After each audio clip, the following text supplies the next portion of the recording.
Hi everyone, it's Anya, and today I want to talk about what I learned about writing from Margaret Rogerson's book, An Enchantment of Ravens. Today I want to really focus in on how Rogerson creates atmosphere, and particularly through her really descriptive and evocative use of language, because that was one of the things that I really loved about this book. She does a great job of drawing this world of the Fae, the fair folk, for readers, but doing it in an unvarnished way, not romanticizing like I think a lot of authors do. And that really stood out to me while I was reading it, especially because I've been writing a lot of fantasy lately and focusing on how to create a really consistent atmosphere, which I think can be one of the defining traits of a fantasy book. The first way that Rogerson accomplishes this is through continual descriptions that are both specific and appropriate to the particular world. Now, she does this almost to a fault. It's really quite unrelenting throughout the novel, and I think most of the time that's a really good thing. There are a couple of points where I think it is too much, maybe gets in the way of keeping a fast pace, but in general, I thought it was really effective in creating that consistent fairy atmosphere. And what makes her descriptions particularly effective is that they evoke the extravagance not only of the fair folk and the fair folk's world, but also of a painter and the mind of an artist. So for example, this passage, everything was green, not the rich, shimmering greens of summertime, but pale greens, lacy greens, delicate gold greens, all layered up on the trees like icing and chiffon. Now that tells you something about the way that Isabel observes the world, as well as something about the world itself. And all that really gorgeous description of the types of green feels like something that a painter would really notice, and being able to put that into words in a really beautiful way makes the reader know exactly what to picture and how this world feels. And this goes for the not so pretty aspects of the fairy world as well. So for example, it was the knowledge that all around me sat empty people in rotting clothes, nibbling on fly-blown trifles while they spoke of nothing of consequence with fixed smiles on their false faces. What would this feast look like with all the glamour gone? I imagined fresh grapes gleaming next to a dish of pudding turned brown as mud swarming with larvae. So again, Isabel is using her imagination, which is this really painterly imagination. There's something about this description of the fresh food next to the rotting food that reminds me of a still life, and I thought that that was a really cool detail for a narrator who's a painter. But this description is not only showing how Isabel thinks and how she sees the world, but also the world itself, and this juxtaposition between the rotting food and freshness that's all hidden beneath this glamour that, we saw in that previous quote. And the second thing I think that Rogerson does that's really important is using multiple types of figurative language. Now, I think this is advice that gets thrown around a lot, but I personally always need to be reminded of this, to not just use cite to describe things, which I think could be really tempting in this case because the narrator is a painter, but also using other sensory descriptions, other senses to describe the world. So one example that I really loved was this part where Isabel is passing through a fairy path that sort of messes with her sense of time. It's this super uncanny experience, and Rogerson uses language and images that readers are familiar with, but sort of turns them upside down in order to evoke this really strange fairy experience. Moss raced across the ground like sea foam, surging and retracting in different shades of green. A fawn picked its way shyly from the undergrowth, only to undergo a strange spasm and then fall dead to the ground, a stag with a gray-furred muzzle and full set of antlers. So all of these elements are super familiar and sort of expected things to find within a world of the fair folk, but by changing them up and showing how time affects these things, the moss, the deer, in a way that it doesn't in the normal human world, Rogerson once again really shows how uncanny and weird this whole fae world is. But then what's really cool is that we get to experience it through other senses when a few minutes later Isabel loses her sense of sight by closing her eyes. So she says, "Roots squirmed through the soil beneath my feet. The mushrooms, ferns, moss, and buds flourished and died with a damp squishing sound like someone stirring a bowl of congealed pudding. I became aware of stranger noises then, a crystalline ringing I knew must be the stars." So here, we've already gotten this visual description of how the moss looks as it's growing really fast and then dying almost immediately. And now we get to hear what that sounds like as well, which is something that I guess I hadn't really thought about, like what moss sounds like when it grows. But by giving that to us, Rogerson just adds a lot to this experience. And then the other thing is, like, how the heck does Isabel know what the stars sound like? And I totally buy it that it's a crystalline ringing. I think ever since I watched Howl's Moving Castle as a kid with the Star Children, I probably would have believed that that's the sound that they make. But by giving concrete form and a concrete sensory description to something that's really hard to grasp and hard to understand for humans, Rogerson once again shows how strange and unfamiliar this experience is on multiple sensory levels. And I think she does maybe rely more heavily on visual imagery, but I think it is okay because Isabel is a painter and that's the primary way that she experiences the world. And nonetheless, the sort of mix of sensory descriptions here is a good reminder to change it up, which is definitely something I need to remember to work on. Now, as I mentioned before, I do think that sometimes Rogerson's descriptions get a little bit out of hand.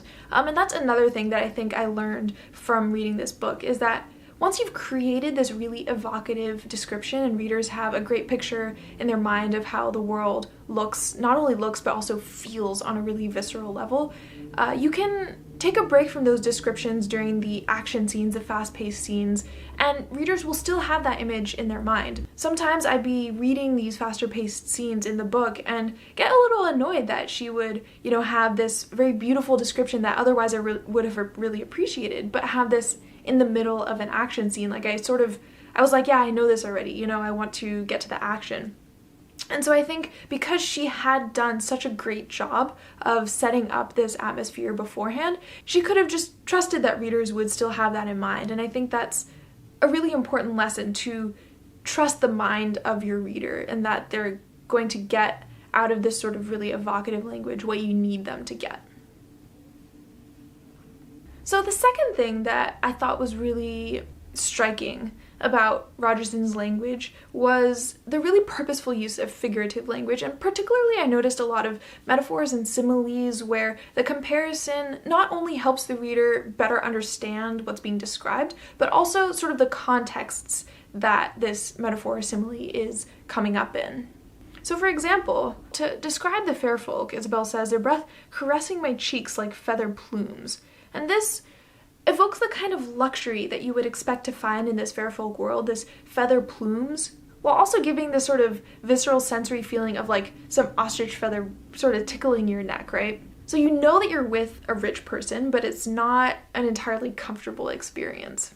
And I think this point was really driven home to me when I read some of the other similes that didn't do this quite as well, and I found myself missing that sort of contextual nature and the way that the simile conveys information on multiple levels. So for example, when Isabel says, "Grief smashed through my final defenses like a battering ram," I mean, it's a fine simile. Like, grief could indeed smash through you like a battering ram, and that would be painful and probably a traumatic experience, I would imagine. But it's a little generic. It doesn't tell us anything about the context the way that that feather plume does. I think it's because battering rams and that kind of really physical warfare are not really relevant in this instance, because it's more of an emotional scene. And I was just asking myself, like, are we really getting more out of this than we would if she just said, "Grief smashed through my defenses, period."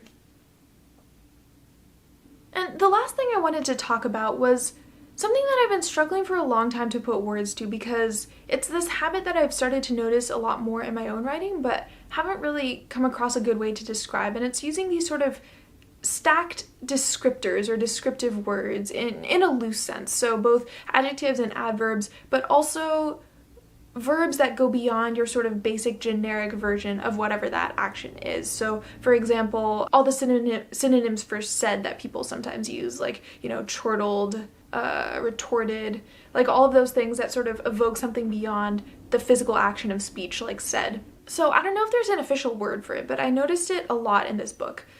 So for example, I took a deep breath and leaned on Rook, conscious of the chamber's unfathomable age and the claustrophobic weight that crushed down on it from above.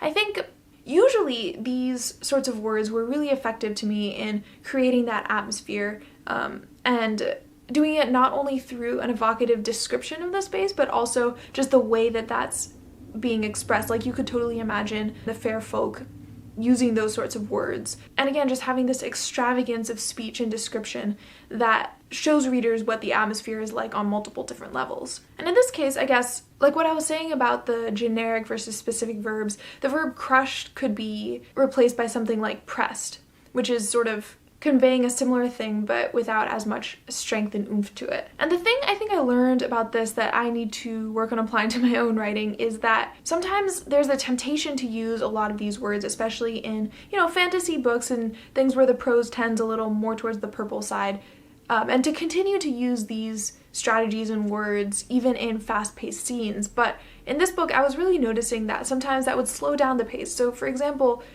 the squat circle of mossy stones filled me with the same lurching horror as before, but Foxglove prodded me inexorably forward when my body stiffened and my steps shortened into halting, balking scuffles. And this line just sort of stood out to me because it felt like the quantity of words and the strength of the words was a little bit overwhelming and slowed down the pace of this pretty tense and fast-paced moment. But again, overall, I do think that this is a great strategy towards conveying that really beautiful, rich atmosphere that one would expect of the fair folk.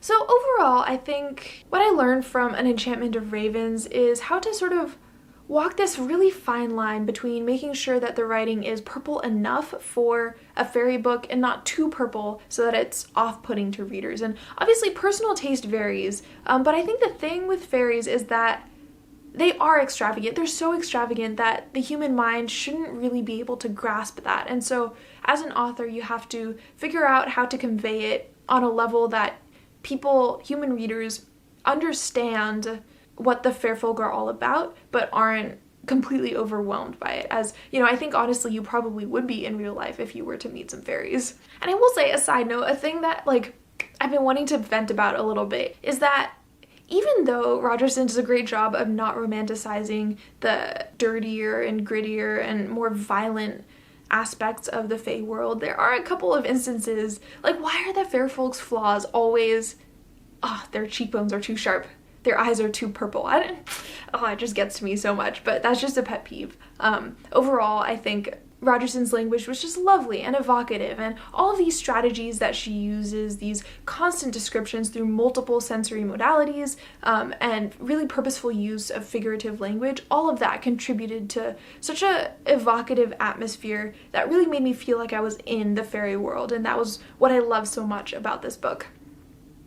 So that's it for what I learned about writing from An Enchantment of Ravens. If you've read it, how do you think it compares to other fairy books? What did you learn about writing, creating atmosphere or otherwise from this book? I'd love to hear from you in the comments, and if you like this video, don't forget to give it a thumbs up and subscribe. I hope you all stay well, and thank you for watching, and I'll see you next time.